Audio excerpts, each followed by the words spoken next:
and not so good news, as in bad news for you. Okay. First up, the Give me good the good news. news. Give me the good news first. It was a crazy night and a crazy morning in the National Basketball Association because, good news first, you will easily beat Phoenix tonight at the Crypt because last night at Phoenix, They struggle. would you believe the Phoenix Suns played the second team of the Denver Nuggets? Yeah. Because they rested all 5 starters. Some were hurt, some were sick, some were just resting. Right.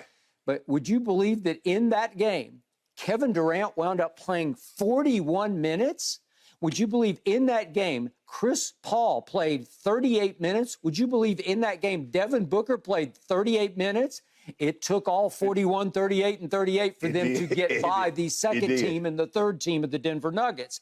But my point to you is, I did not see that coming because when I saw as the game started, wait a second, Denver's playing nobody? Right. I thought, well, maybe Phoenix will play nobody and save everybody for you tonight. Right. Not the case. I thought Phoenix looked really good down the stretch, but it took every bit of Phoenix looking really good down the stretch for them to win, to go now 8-0 with Kevin Durant as a Phoenix Sun. KD and Chris Paul had to be at their absolute best down the stretch Absolute to win best, this and game. they were. I liked what I saw. We will get to that in a few minutes here on the show because I still think Phoenix is going to be the team to beat, not just in the West, but in the whole thing. Okay. That's just me, but we'll get to that.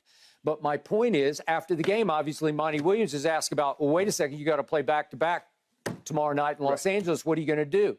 And he said, and I'm paraphrasing effectively, he said, we may play our starters for a half, if that. If that. It may not be right to play them even for a half. I definitely don't see KD playing 41 minutes and just coming back on it. Like, this would be his 41 minutes? Are you kidding me? That's a lot of minutes. And what have you said from the start? When the little bombshell dropped when we were at the Super Bowl in Phoenix, you immediately, I announced to the Phoenix-based crowd, I think you guys just won the NBA championship.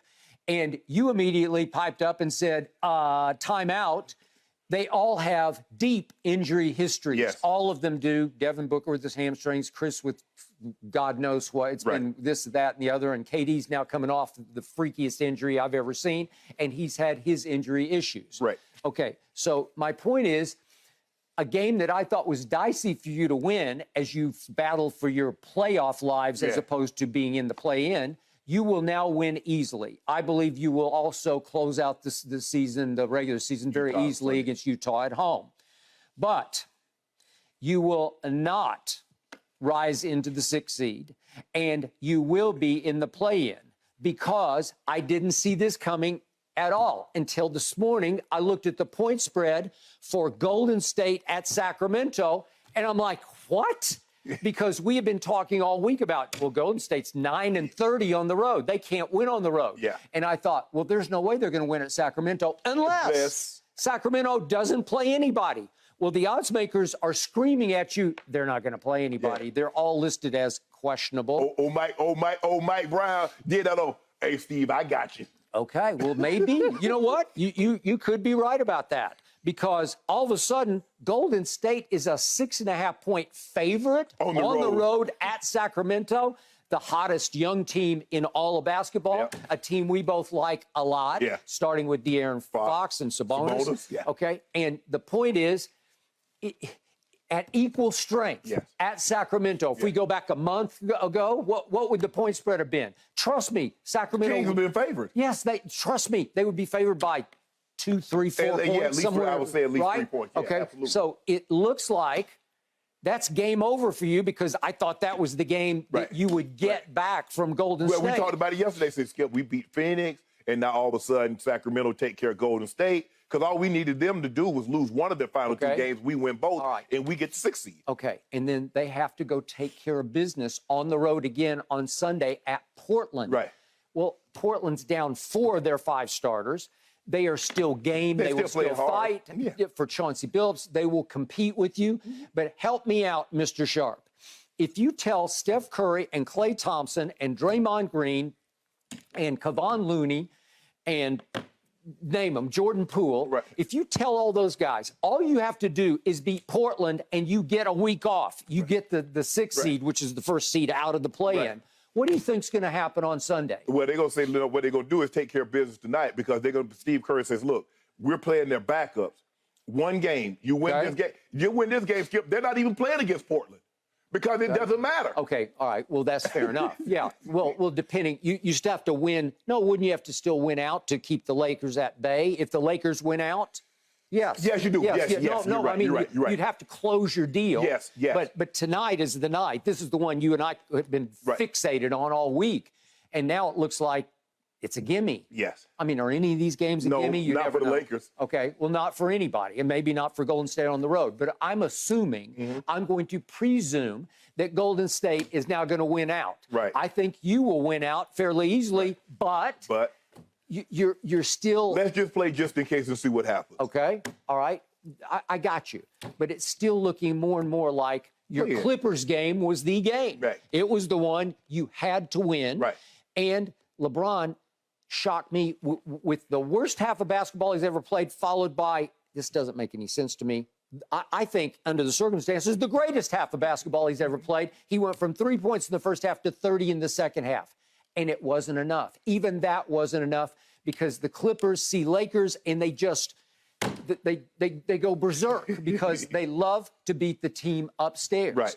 And I think they just cost you. You're going to look back by Sunday evening and say, the Clippers.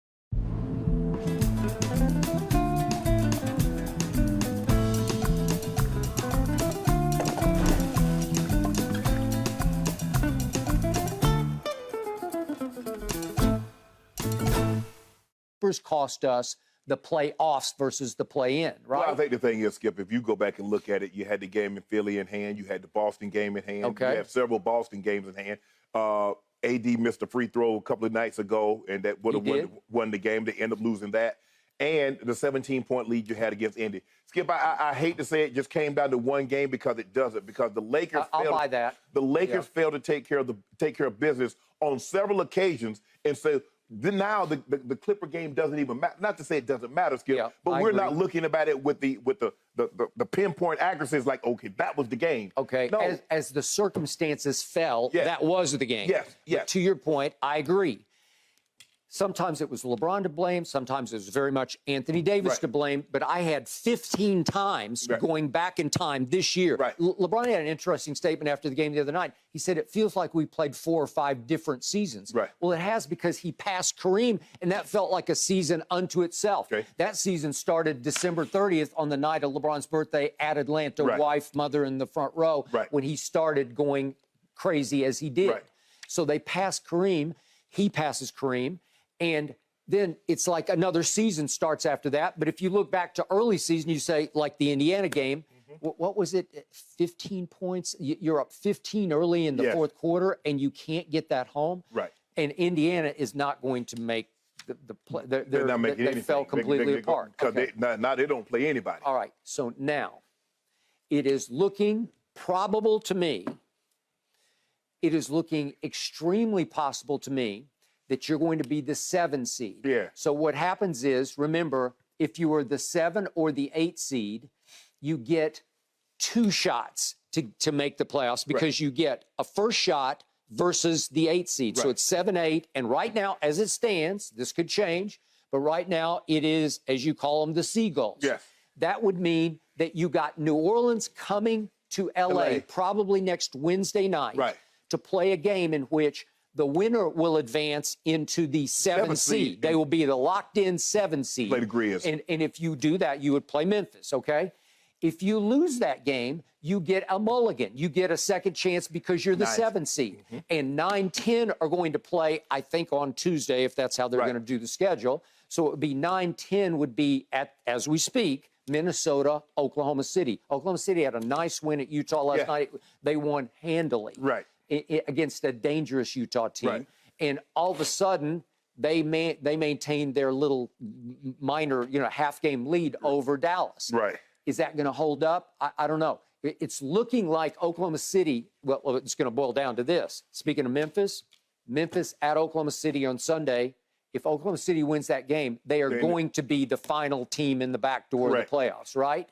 Will Memphis play any or all? I doubt it, but you don't know for sure. So my point is this. you're going to have to deal, it looks like, with the New Orleans team. Do I have to remind you what happened late in the year last year? Do you remember April Fool's night it was? It was April 1st of last year. Here came New Orleans, and as it shook out for all the wrong reasons, you needed to win that game at home to slip into the back door of the playoffs or play-in, right? And what happened in that game? You lost 114 to 111. Do you remember this? Right. It was not a pretty sight. You lost the fourth quarter 28 to 24.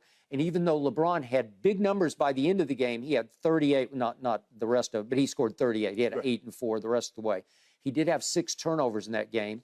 But in the fourth quarter, he scored a grand total of 2 points. He went 1 of 4 from the floor and 0 of 1 from 3 and didn't get to the free throw line. Right. Not LeBron James. Right. And because of that, they won the fourth quarter. And CJ had a big game. He had 32. And Brandon Ingram, who loves to stick it to the Lakers because he was a Laker, obviously, he had 29 in that game. They're another team that enjoys playing you guys. They enjoy playing you guys at you guys. Right.